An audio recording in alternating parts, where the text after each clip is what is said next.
Olá, estamos de volta aqui com o Jornal da Manhã pela Jovem Pan em 100,7 e a gente vai estar batendo um papo no dia de hoje com a doutora Elvira Ribeiro, ela que é médica oftalmologista, e a gente vai estar falando sobre a temática Abril Marrom e a prevenção de doenças oculares. Bom dia, doutora Elvira, seja muito bem-vinda ao Jornal da Manhã.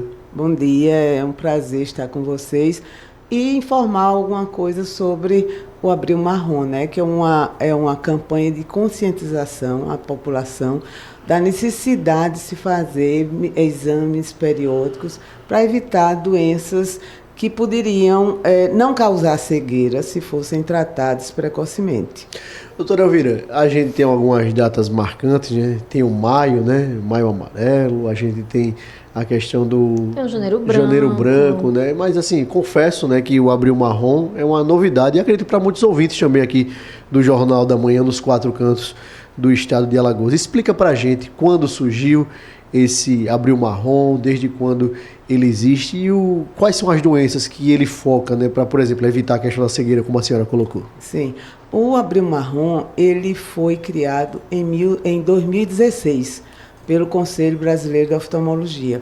E qual foi o objetivo, né? Todo ano nós temos essa campanha. O objetivo é conscientizar exatamente a população que existem doenças que podem não causar cegueira se forem tratadas precocemente, né? As principais são a catarata, a retinopatia diabética, o glaucoma e a degeneração macular relacionada à idade. São essas doenças que podem levar à cegueira se não forem tratadas. E o foco é justamente sobre isso. Ô, doutora, por exemplo, esses exames de rotina, qual o aconselhamento que, para as pessoas que estão nos ouvindo agora, ele tem que ser anualmente, a cada 2 anos? Por exemplo, com o avançar da idade, esse período diminui? Com qual o tempo ideal para fazer esses exames de rotina do ponto de vista ocular? A Sociedade Brasileira de Oftalmologia recomenda, pelo menos uma vez ao ano, você faça esses exames de rotina.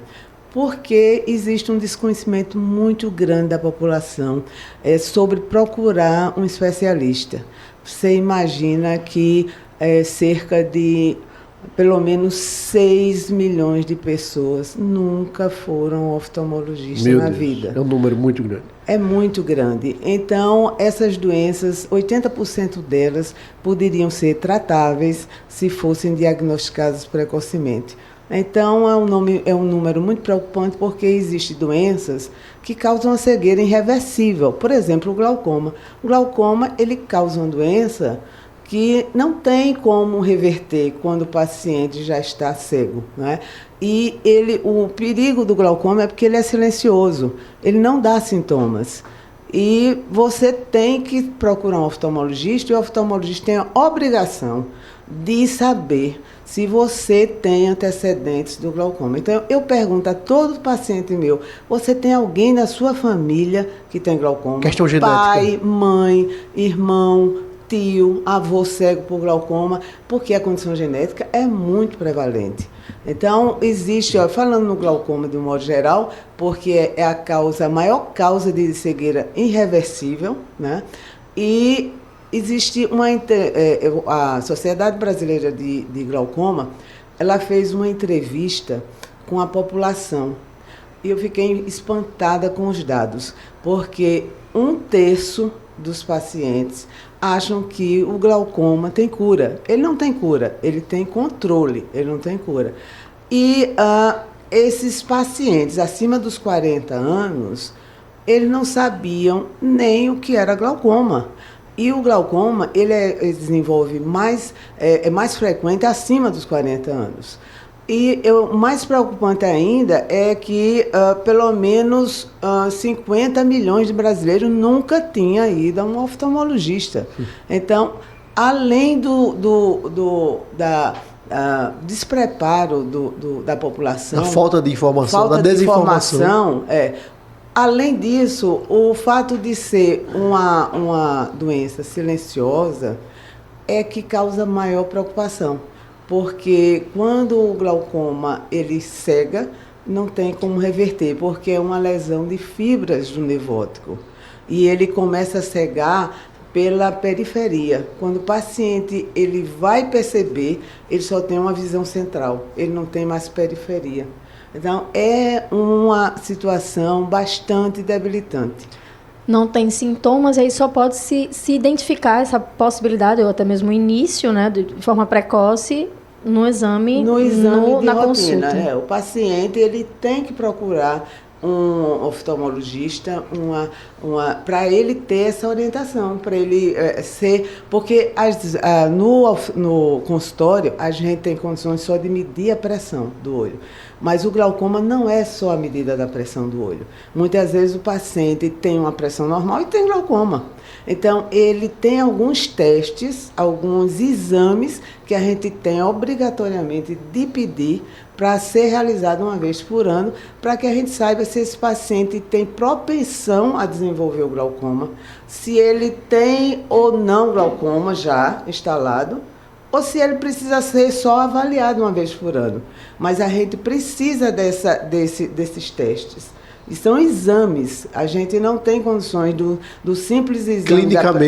Clinicamente, você, na pressão ocular que você vê no consultório, você não tem condições de dizer que o paciente tem glaucoma, a não ser que ele esteja com a pressão elevada. Aí você já desconfia. Mas muitas vezes o paciente tem uma pressão normal e tem glaucoma. Ô, doutora Elvira, e a questão desse controle do glaucoma, ele é medicamentoso, é cirurgia?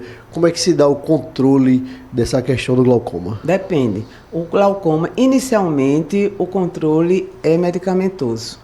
Mas muitas vezes ele não tem condições mais de controlar através da medicação. Então tem outros tratamentos. Tem o tratamento a laser, tem o tratamento cirúrgico mesmo, a trabeculectomia. Então existem várias situações. Vai depender das condições atuais do paciente. Ô, doutora Elvira, tem algumas doenças, né, diabetes, hipertensão, que elas também podem afetar a saúde dos olhos, né? Sim. Podem trazer outras doenças também oculares. Qual é a relação que tem entre essas doenças com a saúde dos olhos e quais seriam esses problemas ocasionados por diabetes ou por hipertensão, por exemplo? Olha, são fatores de risco, né? A diabetes é um fator de risco importante, porque ela pode causar retinopatia diabética. O paciente, ele, depois de 40% pelo menos dos pacientes diabéticos do tipo 2, eles desenvolvem a retinopatia diabética ao longo dos anos. E esses pacientes com descontrole da glicemia, as condições são mais favoráveis para ele desenvolver a retinopatia diabética. E a retinopatia diabética, ela cega, mas não inicialmente. Ela cega com o descontrole da glicemia e com o passar do tempo. Então, é um fator de risco muito grande a diabetes. A pressão alta também. Um dos fatores de risco do desenvolvimento da catarata é a pressão alta, a hipertensão arterial.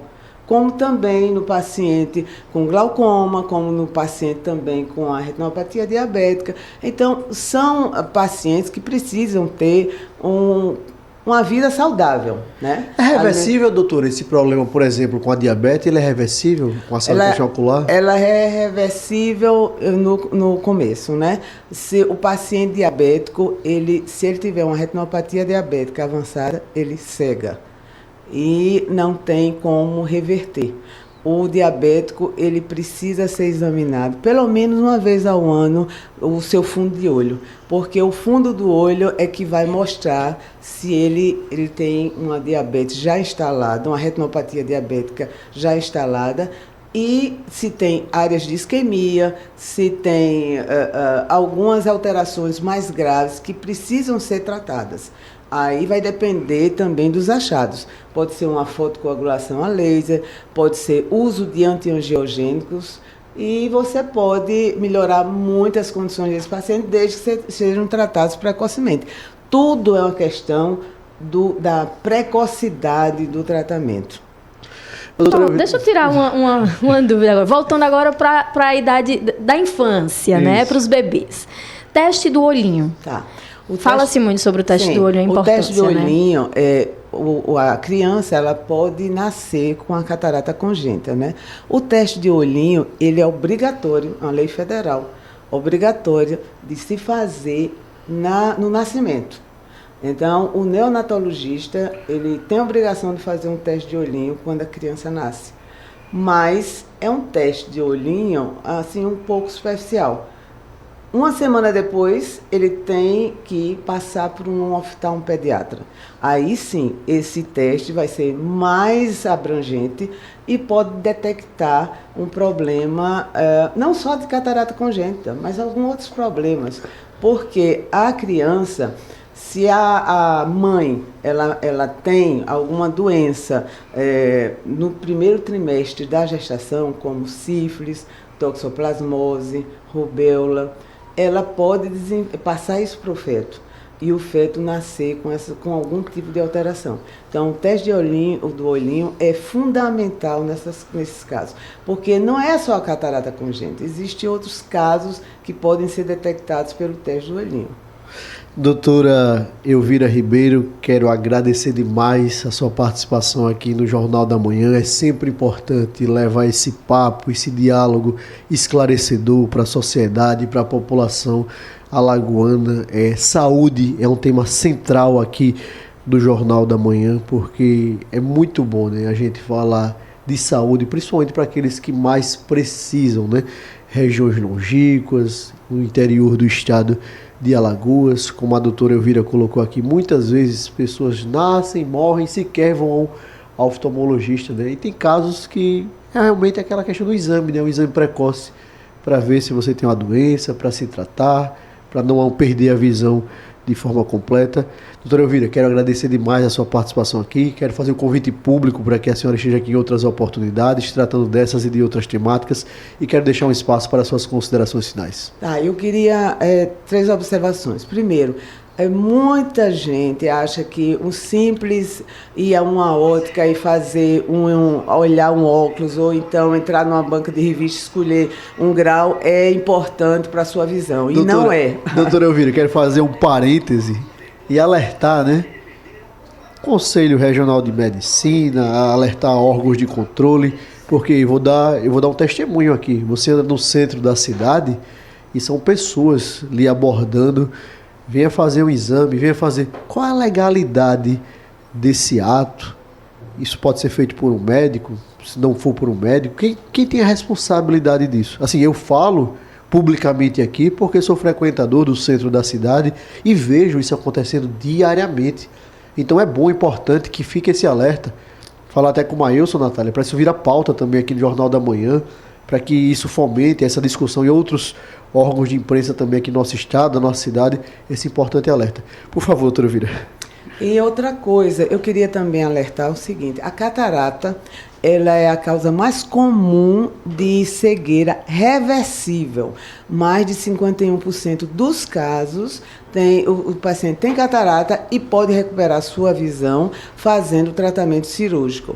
Outra observação que eu queria fazer também é sobre a degeneração macular relacionada à idade, que é uma cegueira que atinge o idoso. E ele atinge justamente a mácula, que é a porção central. Então, ele não perde campo visual, ele perde a região central. Então, o idoso que gosta de costurar, que gosta de fazer crochê, que gosta de ler, ele perde essa capacidade, porque atinge a região da mácula. Então, é também evitável, existem tratamentos hoje em dia que pode recuperar uma parte dessa visão. Então, o tratamento também é precoce. Então, tudo visa essa precocidade e esse alerta à população que procurem um especialista, um oftalmologista. Só ele é capaz de fazer esse tipo de diagnóstico.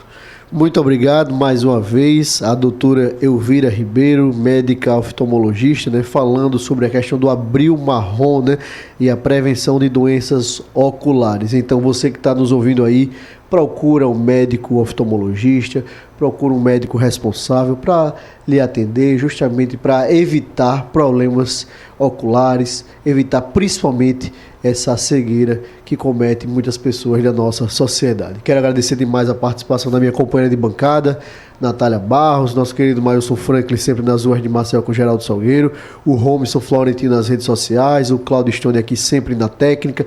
Muito obrigado a todos vocês e um ótimo final de semana e um sextou com muito amor. Até segunda. Sextou, João Mouzinho, sextou, ouvinte, muito obrigada por essa semana. Segunda-feira a gente tá de volta. Tchau, tchau, até segunda.